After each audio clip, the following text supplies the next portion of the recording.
Hi, everyone. Welcome to Teaming Up with Becky Sauerbrunn, brought to you by the Women's Game. I'm Becky, and this is a show where we meet people in and around the game of soccer, the leaders, the thinkers, the doers, and connect with who they are by talking about what they love and what they nerd out on. I recently retired last year, and I was wondering what I could do next that would keep me involved in the soccer community, but also help to grow it. Soccer has given me so much joy.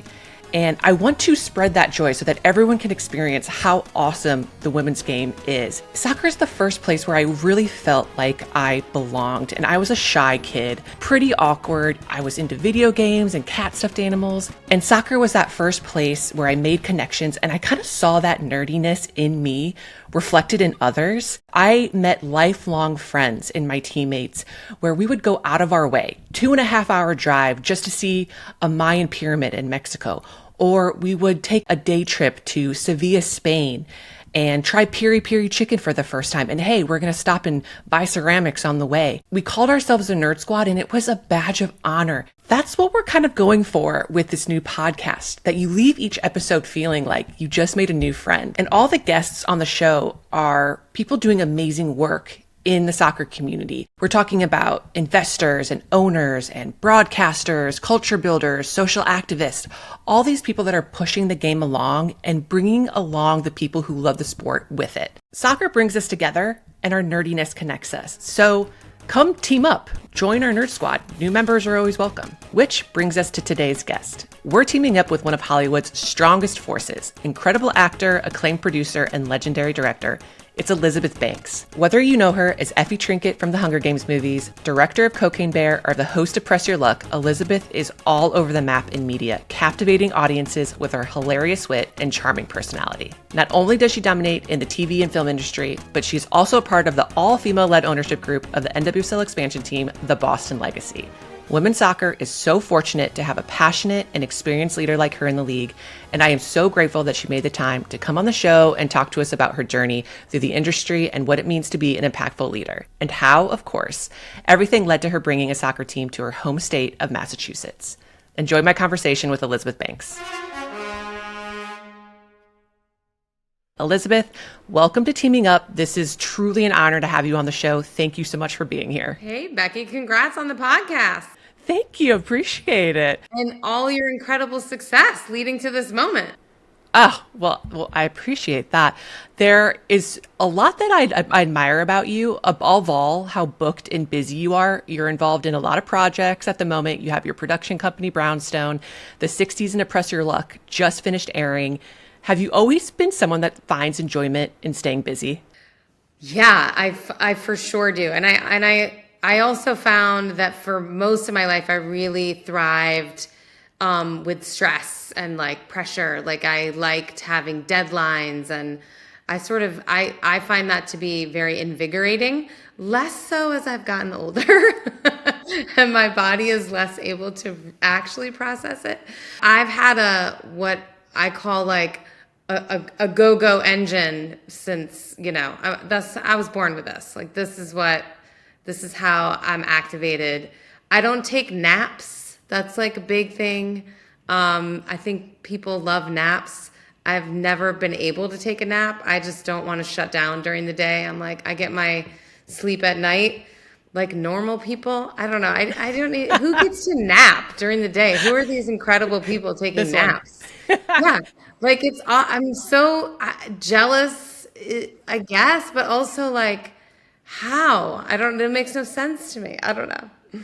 Yeah, I mean, it sounds like you were busy kind of from the get. I'd like to start kind of back at chapter 1, back to the beginning. You said you grew up around cows and farms in a very meat and potatoes family, and that you were a sporty kid, and you played softball on an all-star travel team. But did you ever play soccer, even fleetingly? Was there ever an Elizabeth Banks soccer moment? Do you know what? I never did. Not on any team, in like gym class. Soccer in America really started coming together right kind of as I was young, I feel like.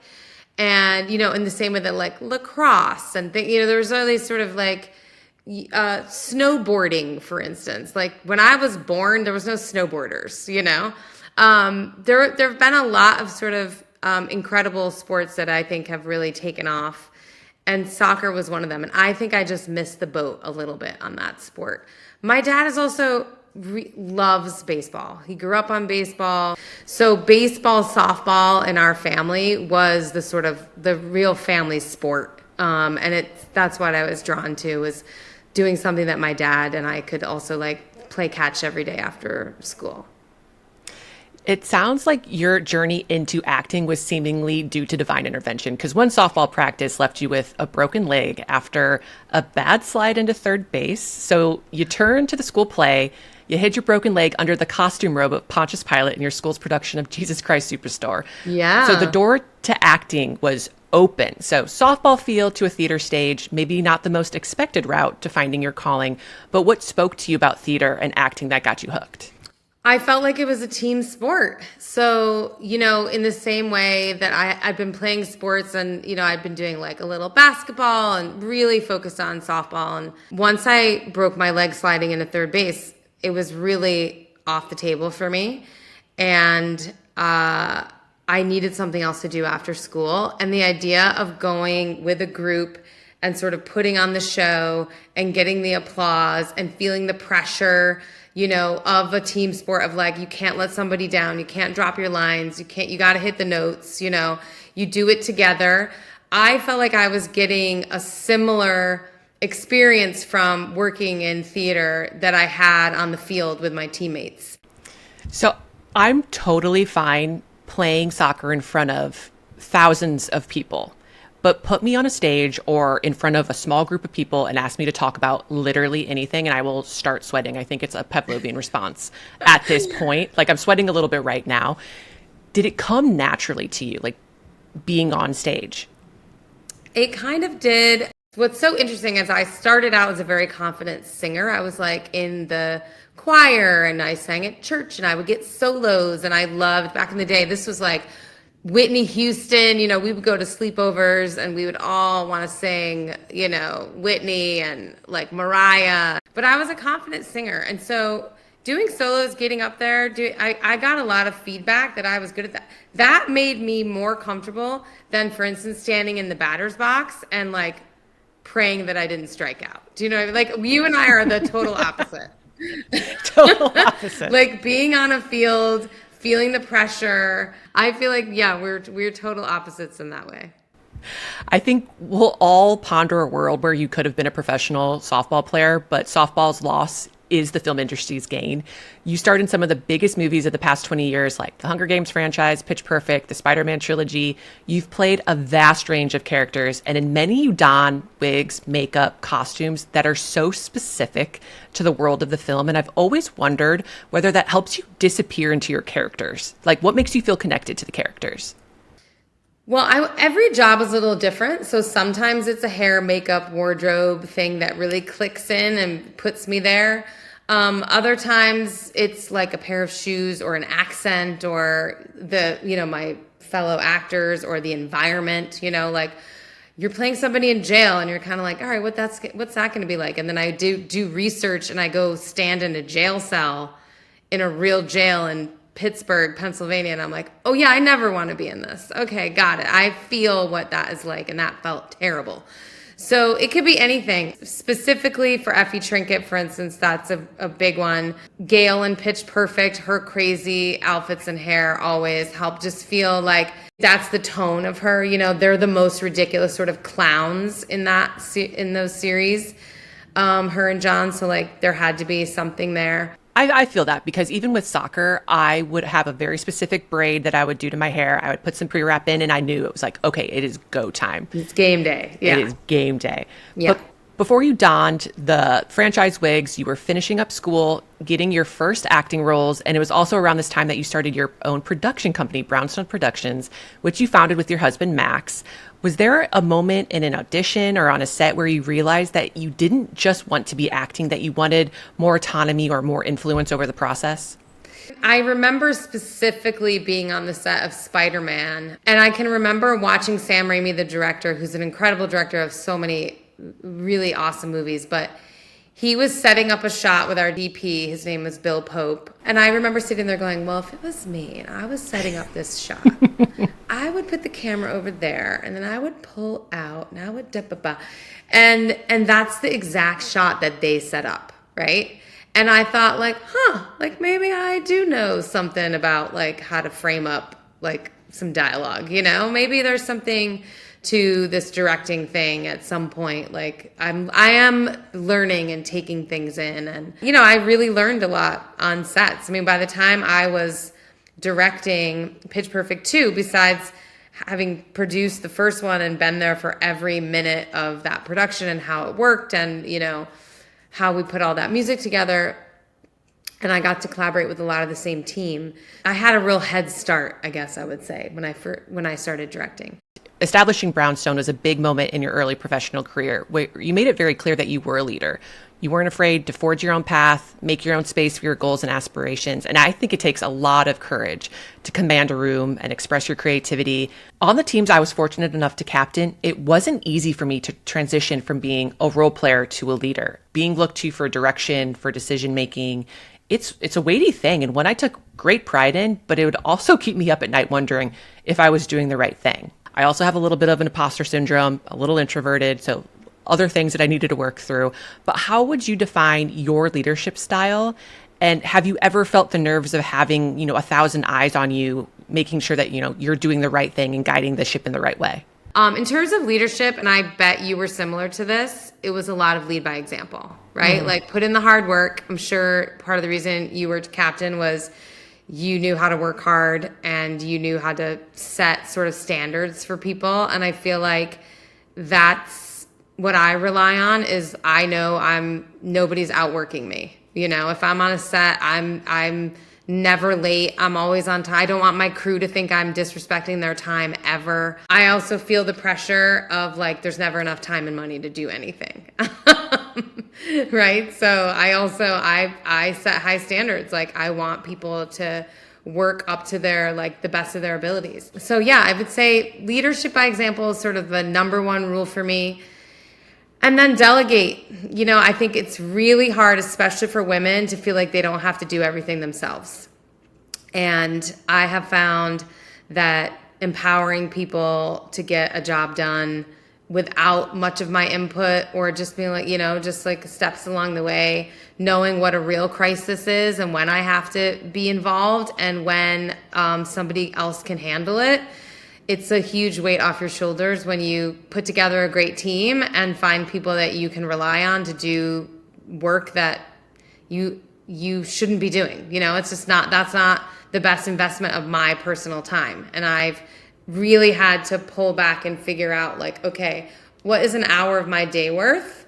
And what should I be doing with that hour? And who can fill in that to-do list, that checklist, those notes, whatever it is, in a process I can pull myself out of. Delegation, huge advantage. So in 2012, your company co-produced Pitch Perfect that you already talked about. I saw the movie. I left the theater, huge smile on my face. I immediately downloaded the last Bella mashup song, and I'm actually somewhat familiar with the cutthroat world of collegiate a cappella. So the Hullabahoos, who are the opening group that sing the final countdown, huge a cappella group at UVA. My boyfriend at the time, who I'm still with, his best friend and roommate was part of the a cappella group called AVP, the Academical Village People. And they really did not like each other. Like we were not allowed to go see the Hullabahoos perform. And when the movie came out, he was like, you guys can't go see it. Like, you have to go boycott the movie. And I was like, sure. And then absolutely went and saw it.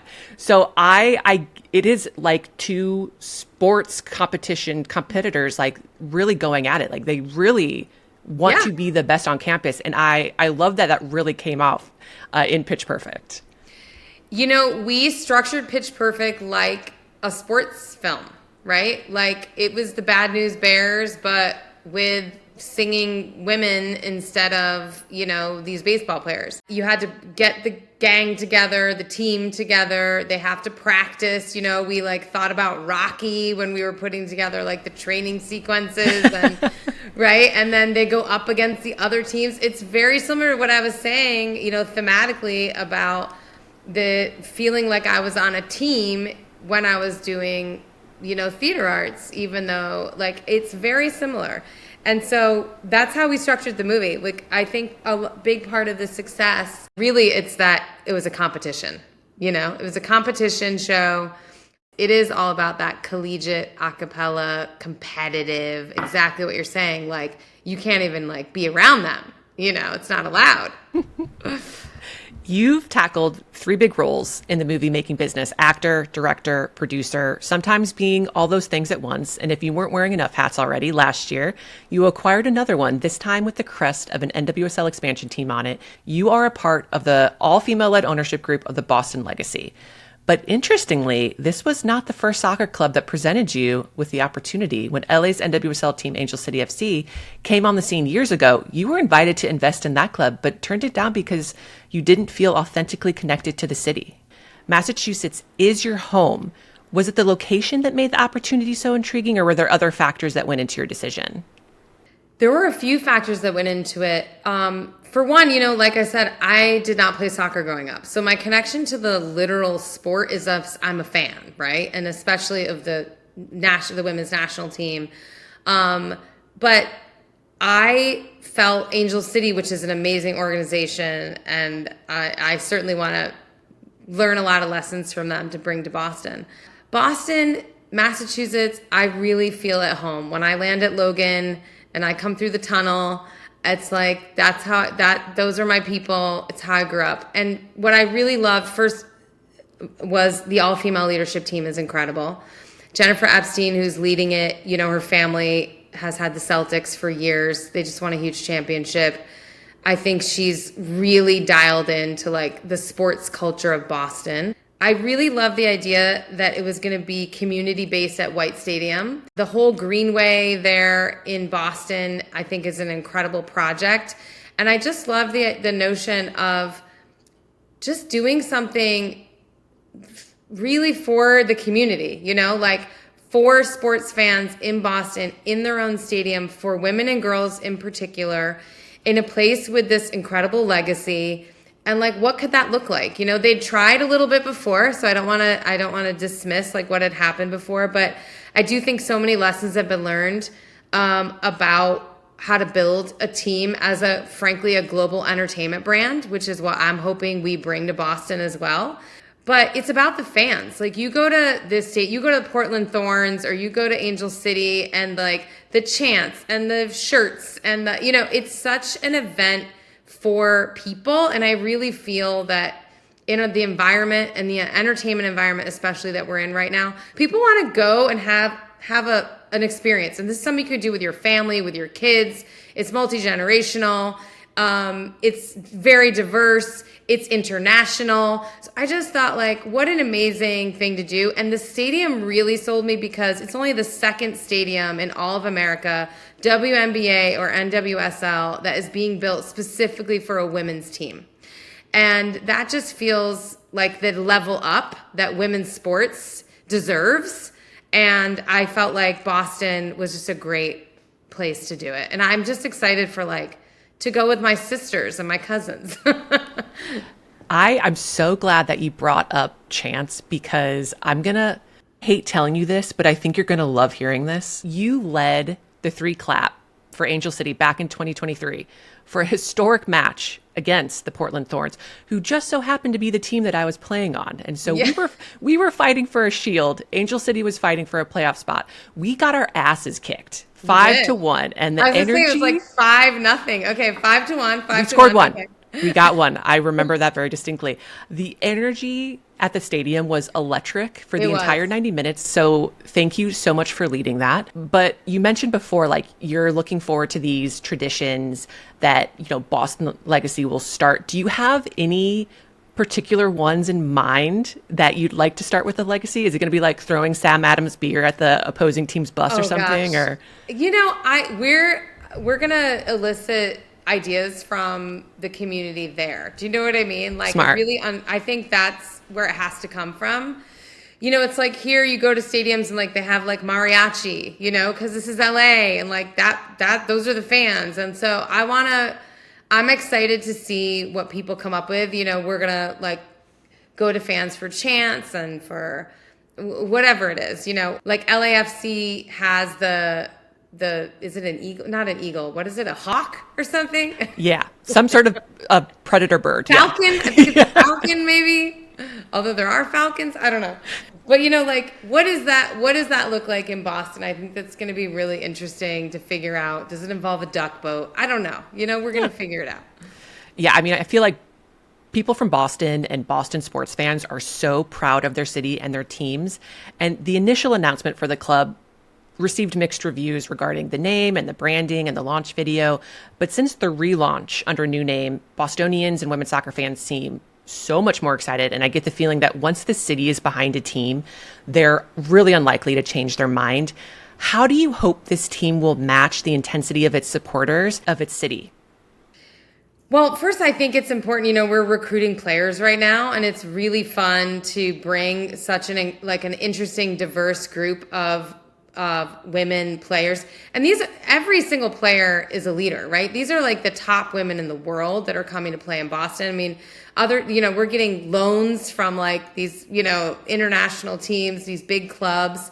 And I think it's going to be about fans connecting with like the player that means the most to them. So like in Pitch Perfect or Charlie's Angels, these movies that I love to make, we love to give the audience an array of women that they can be like, that's me, that's me, that's me, that's me, And my hope for the team is that the fans just really get connected, not just with like one or two players or stars or whatever it is, but that everybody kind of finds a player that they can get behind, that like represents them or feels representational to them in some way.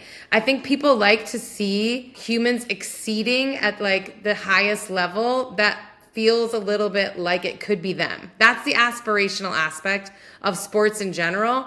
And when I go to, games, I mean, I just went to a Dodgers game. They're not my team. But I just went to a Dodgers game. And, seeing the Japanese fans come out for Ohtani in the stadium is wild. You know what I mean? It's awesome. Like, it's wild. And it's that kind of energy that I'm hoping Boston fans can find when we have completed putting together our roster. I know something that you've talked about is looking forward to the day when we don't talk about women directors or women producers, because hopefully in the future, being a woman will not be a hurdle. And on the professional sports side, I feel like something I've seen a lot more of, be it in the NWSL or the WNBA, is little boys wearing jerseys with women's names on the back, because great athletes are great athletes, regardless of gender. How do you think we cross that hurdle to where it's not men's soccer and women's soccer, it's just soccer? I really appreciate this question. I remember being on a panel with these incredible filmmakers. I was on a panel with like Nora Ephron 25 years ago, like right at the beginning of my career. And I stood up, this is before I had two sons, which I'm the mom of two boys. And I remember someone asking the panel, how do you get Hollywood to make more women's content or something? And my response was, you've got to, you are, as a parents, you're responsible for what activities your kids do. Like if you're the mom of boys, you got to take them to see women's entertainment. Women's entertainment for me includes women's sports. You actually can influence your kids, And my kids growing up, like their favorite movie, like this 5 years later when I had a son, like their favorite movie was Frozen. They love Moana. My son just went with his friend to see Freakier Friday. He's a 14-year-old boy. So the idea that like, well, there's just nothing that can be done, like men things and girls like girl things and never the two shall meet. I'm like, that is insanity. That makes no sense to me. So my main point is start young. And if you are a parent of boys, just make sure you bring them to watch women doing things and being like incredible at something. It's a pretty great feeling, and they get so much out of it too. I mean, they get the value out of it that they would get watching anything. And the double standard there is wild to me, because women are just expected our whole lives to like want to go see F1 and Mission Impossible and Jurassic Park, and nobody talks about that as men's entertainment. Yep. And it's not marketed to us in that way. It's not like, it's literally just expected that we want to go watch men do things. And I expect that everybody should want to watch incredible women at the top of their game do incredible things. Preach. My heart is so full right now. So you have founded your own production company. You direct, you act, and now you're an owner of a sports franchise. It's so impressive what you've accomplished, and I really can only imagine what's on the horizon. Your team name is the Boston Legacy, and so I have to ask you about your own legacy. When people talk about your impact in both the film and sports industry, what do you want them to say about you? Wow, that's such a thought-provoking question. What's going to be on your tombstone sort of a question. What's in the obit? Becky. We're going deep here. We're going deep. I hope that I've made an impact in opening doors for other women to do incredible things. I find that progress is slow and frustrating, and currently in America, sort of going backwards for women. So one of my main focuses right now is really on women's human rights, which starts with women's reproductive rights. I think it's especially important for women athletes to have total control over their bodies, considering that their bodies are their main tool and way that they go through the world and make their money and have their careers. And it's wild to me that we wouldn't be supportive of that in this country. And so that's going to be, I think, a main focus for me, especially in the next few years. As it has been a focus for a very long time. I've worked with the Center for Reproductive Rights for over a decade now. And I will continue to do that. And that's really where I think my legacy is going to live.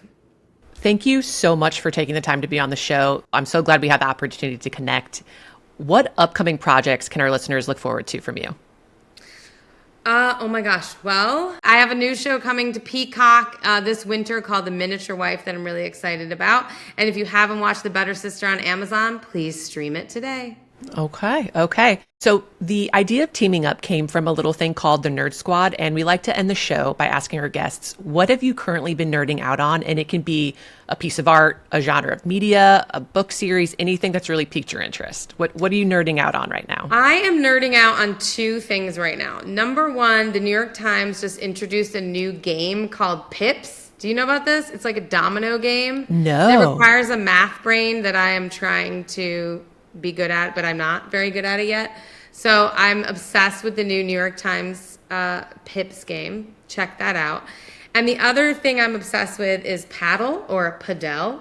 I'm mostly obsessed with the fact that people cannot agree how to pronounce it. So Padel, tennis, my family has really gotten into playing together. My kids play squash. My husband grew up playing squash. So being able to hit off the walls, we were kind of a pickleball family, but now Padel has really sort of taken over. And it's become our sort of late summer, early evening pre-dinner, we go, the four of us. We're lucky because there's four of us, and it's a perfect game for the four of us to play against each other. And our kids, the two boys, beat my husband and I most of the time. Yeah, they've gotten. You let them beat you? They're too big. No, I would never let them never let them win at anything. That is parenting right there. What kind of lesson would that be, Becky? No, they have to earn it. Oh, that's amazing. Elizabeth, thank you so much for being on Teaming Up. Okay. I have to admit, I was pretty nervous to interview Elizabeth. I don't exactly interact with A-list celebrities on the regular. I knew she was supremely talented and creative and intelligent. Her work and accomplishments in the industry speak for themselves. It was so lovely to find that she's also relatable and funny and so giving of her experiences. She is now an official member of the Nerd Squad, which is what I like to call our quirky community that is inspired by the sightseeing, book-loving, learning-obsessed group of teammates back during my early playing days. In all honesty, I went and read the tutorial for Pips. I played a version on the most easiest difficulty. I totally could understand why someone would get obsessed with it, but then I did immediately go back to my favorite New York Times games, which is Spelling Bee and Wordle. What can I say? I'm a words girl. As for Padel or Padel, or however you choose to pronounce it, I have yet to try it, but it's now on my list alongside pickleball and spikeball for games I need to attempt. I know, I can't believe I've come this far in life and have not tried either of them. I've been nerding out on a new show, Alien Earth, which is a part of the Alien universe. You know Aliens. It's Sigourney Weaver as the hero Ripley, face huggers bursting out of people's chests at spaceship laboratories, xenomorphs with acidic blood and scorpion-like tails. Yeah, that alien universe. And this newest installment of the franchise takes place only a few years before the first film, Alien, is set. So I just needed to remind myself and do a rewatch of Alien, Aliens, and Alien 3, which still leaves a very long future deep dive into the prequels, of which I'm less familiar with, but I have heard that there are numerous as well. So if you're into Aliens and all of that, I highly recommend checking out this new series. Let us know what you're nerding out about right now. Email us at teamingup@meninblazers.com and join our nerd squad. Our quirky community is growing, and we're so glad to have you along for the journey. Thanks for listening, and we'll be back with more next week.